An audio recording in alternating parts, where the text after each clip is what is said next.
Assalamualaikum warahmatullahi wabarakatuh. Alhamdulillahirabbil alamin wa bihi nasta'inu ala umuri dunya waddin. Wassalatu wassalamu ala asrafil anbiya'i wal mursalin wal aqibatu lil muttaqin wala udwana 'alal zalimin. Qala Allah ta'ala fihi kitabil karim wa huwa asdaqul qailin. Kunna libasul lakum wa antum libasul lakum. Sadaqallahul adzim wa sadaqa rasulun nabiyul karim wa nahnu ala dzalika minasyahidin wa syakirin alhamdulillahi rabbil alamin. Puji syukur kehadirat Allah Subhanahu wa taala yang telah melimpahkan rahmat taufik beserta hidayahnya kepada kita semua sehingga kita masih dalam keadaan sehat walafiat, dan yang paling utama kita masih tetap dalam keadaan iman dan Islam. Mudah-mudahan senantiasa Allah memberikan keistiqomahan kepada kita, menjaga keimanan kita, menjaga ketakwaan kita. Amin, Allahumma amin. Mohon izin kepada saudara-saudara sekalian, terutama peserta pengajian yang kemarin membahas tentang berkaitan dengan pada mulanya itu sebenarnya kita membahas tentang dimensi gender atau dinamikanya gitu kan, tetapi kemarin itu fokus kepada hubungan suami istri. Maka dari itu saya ingin mengupas tentang hal yang berkaitan dengan hal tersebut adalah berkaitan dengan akhlak dan etika. Dengan apapun akhlak itu sampai kapanpun, etika itu adalah masih di atas segala-galanya, di atas ilmu. Apapun itu orang itu alimnya, ketika itu mengabaikan tentang hal yang bersifat akhlak atau etika, itu tidak akan bisa menemukan kebahagiaan itu sendiri seperti apa yang mereka tuju. Nah, kemarin itu ada pembahasan tentang suami istri, itu saya pikir memang sudah terkontaminasi dengan ilmu pengetahuan dan lain sebagainya, apalagi berkaitan dengan hubungan dengan suami istri. Itu kalau menurut saya sudah mengabaikan hal-hal yang bersifat etis. Memang benar di dalam Al-Quran seperti yang saya bacakan di awal tadi adalah kunna libasul lakum wa antum libasul lakum. Bahwa perempuan-perempuan kamu itu adalah sewah ladang bagi kamu. Artinya bahwa hak kita dalam suami istri itu mau diapain, mau dipacul kapanpun, yang namanya ladang atau mau ditanemin apapun itu adalah hak kita. Itu Allah memberikan itu. Tetapi ayat itu sangat mengandung ayat-ayat mutasyabihat, terutama kaitannya dengan akhlak tadi. Artinya ada interpretasi metaforis yang terkontaminasi dengan pemahaman-pemahaman kemodernan seperti sekarang. Misalnya kapanpun, bagaimanapun itu terserah. Itu kalau misalnya kita mau pakai istri saya, karena istri kita itu adalah sawah ladang. Akan tetapi bahwa di situ ada etika, apapun itu tidak bisa lepas daripada etika, apalagi berhubungan dengan istri. Itu adalah yang memakai, adalah modal utamanya adalah syahwat. Syahwat itu kita harus hati-hati, karena yang namanya syahwat itu atau nafsu itu adalah oleh Allah Subhanahu wa taala disampaikan kepada kita semua lewat Al-Qur'an, innan nafsa la'ammaratun bisu. Sesungguhnya jiwa ini adalah atau nafsu itu adalah sering menyeret kita kepada hal yang tidak baik. Bayangkan di zaman modern ini, kita kemarin itu ada pertanyaan, apakah kita boleh berhubungan suami istri terlebih dahulu melihat film BF misalnya, atau film Blue atau apa dan lain sebagainya. Dalam perspektif keduniaan boleh-boleh saja, tetapi apapun kita adalah terikat dengan nilai etik. Ya misalnya ketika berhubungan dengan itu adalah secara lepas sesuai dengan nafsu kita, adalah ada yang teori 89, ada yang teori begini. Itu perlu kita kaji yang lebih dalam. Kenapa? Karena dalam etikanya, dalam akhlaknya, hubungan bersuami istri itu yang pertama disunnahkan oleh Allah, oleh Rasulullah SAW, Allahumma ajibni minasyaitan. Kita terhindar dari godaan-godaan setan atau provokasi setan dan lain sebagainya. Itu kenapa? Karena yang namanya suami istri itu adalah tujuan pokok adalah melestarikan keturunan kita. Nah tentu saja yang namanya keturunan itu kita adalah mendambakan keturunan yang baik atau yang solihah, soleh atau solihah. Nah soleh dan solihah itu kan tidak bisa diserahkan kepada kemauan sejarah atau kepada alam, harus punya etika. Makanya ketika berhubungan suami istri pun itu harus ada etika. Misalnya tadi ada ya doanya, kemudian disunnahkan untuk berwudu dulu. Nah bagaimana kalau pertanyaannya ada yang menonton film Blue dulu atau pemanasan dulu atau yang disebut istilah 98 lah, ya 96 ya, 96 dan lain sebagainya, itu kan itu. Nah itu boleh saja, tetapi itu ingat, itu adalah teori kemodernan, keduniaan yang bersifatnya adalah memuaskan hawa nafsu.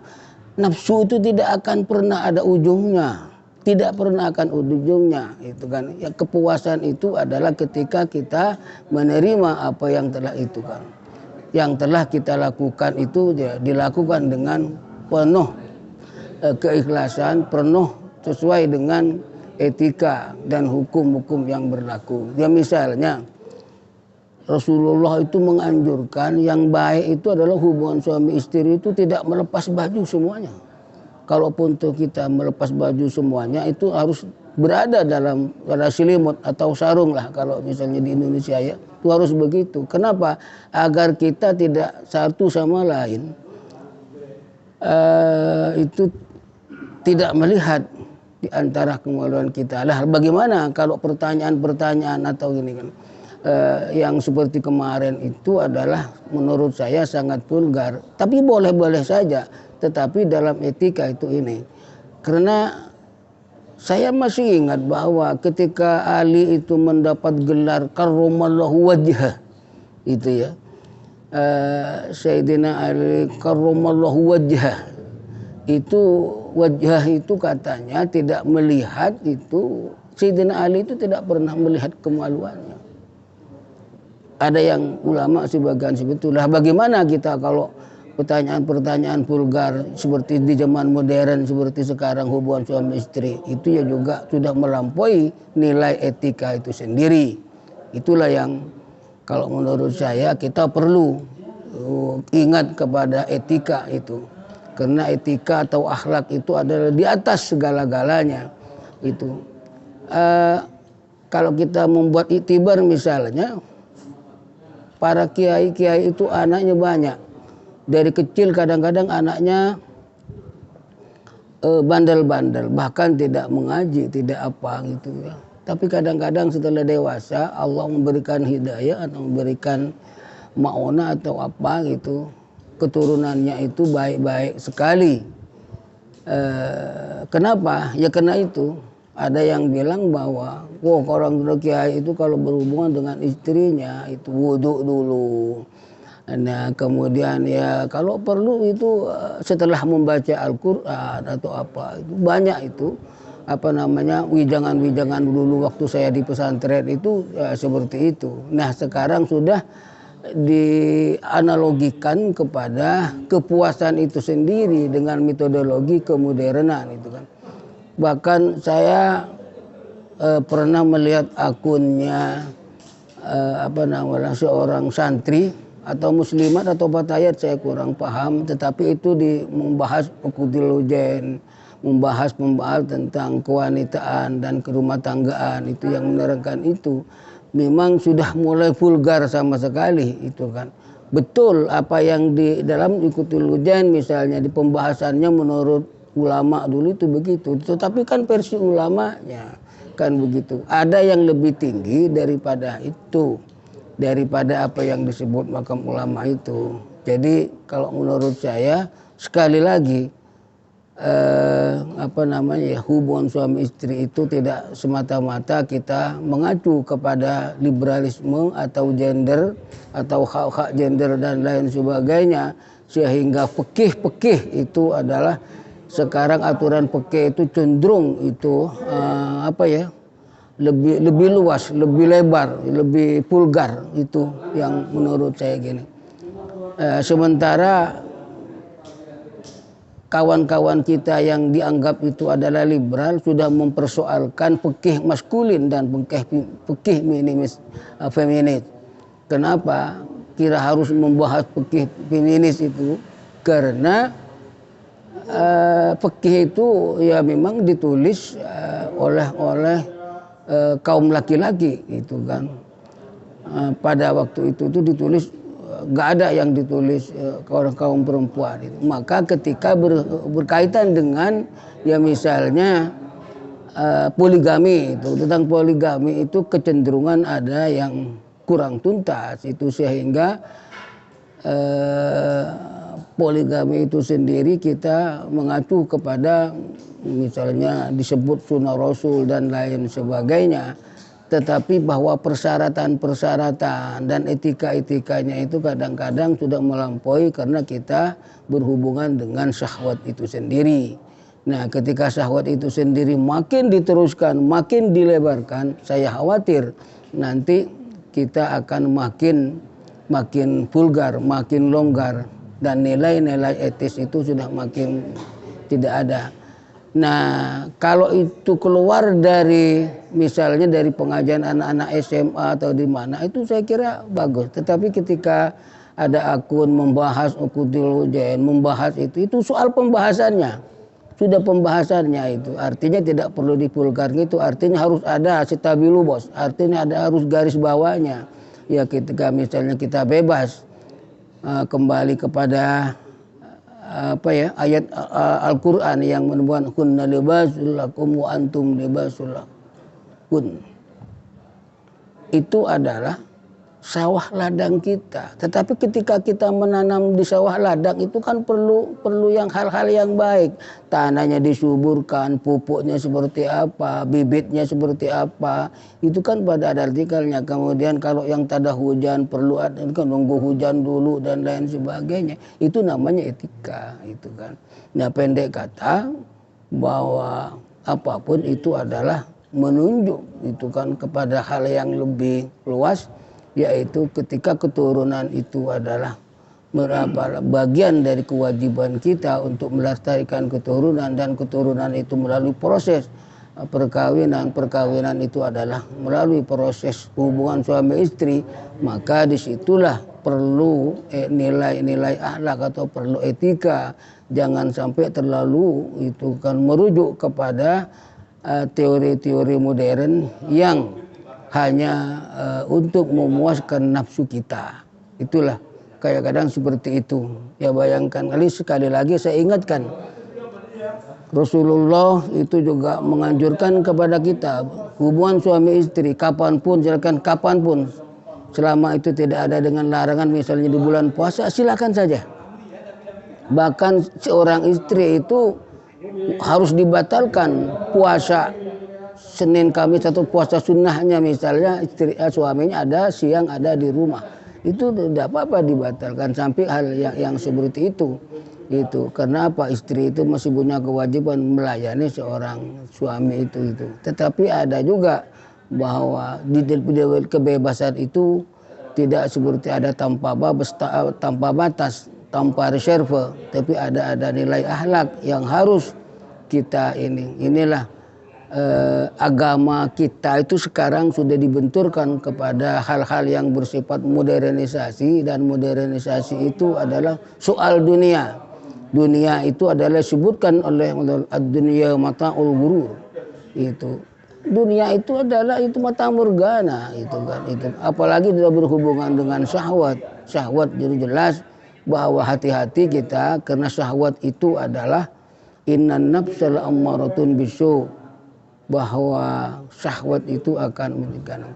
Ya saya kira apa ya, ketika berhubungan dengan suami istri, suami menyadari, istri menyadari, dalam keadaan bersih, mandi dulu, tidak apa gitu ya, saya kira itu tidak akan mengurangi kenikmatan tanpa melalui proses-proses modernisasi ya, seperti yang pertanyaan tadi, harus nonton porno dulu, harus itu kan. Oke, kalau ada pemanasan, saya kira itu sangat baik sekali. Itu memang diharuskan itu, tetapi ada batas-batas tertentu yang harus kita tidak ini, gitu kan. Nah, batasnya itu apa? Ya kita harus ingat, pertama, ketika berhubungan suami istri itu, Rasulullah mengingatkan kita agar kita berdoa, Allahumma jannibna minasyaitan. Nah, kemudian kita dianjurkan yang lebih baik itu adalah sangat baik berwudu dulu. Kemudian itu bahkan mencium pipi istrinya itu dengan membaca sholawat dan lain sebagainya. Nah ini kalau bagaimana kita bisa sempat membaca sholawat, membaca doa Allahumma najibni minasyaitan, ketika kita harus ada pemanasan melalui film-film yang vulgar, film-film blue atau film-film BF dan lain sebagainya, itu adalah menurut saya sangat tidak etis. Itulah yang bisa saya sampaikan.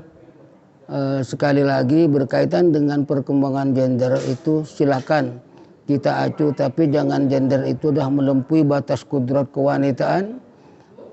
Malah sebaliknya, yang lelaki itu adalah merendahkan sifat kelaki-lakian, itu ya juga tidak boleh. Jangan sampai seperti itu.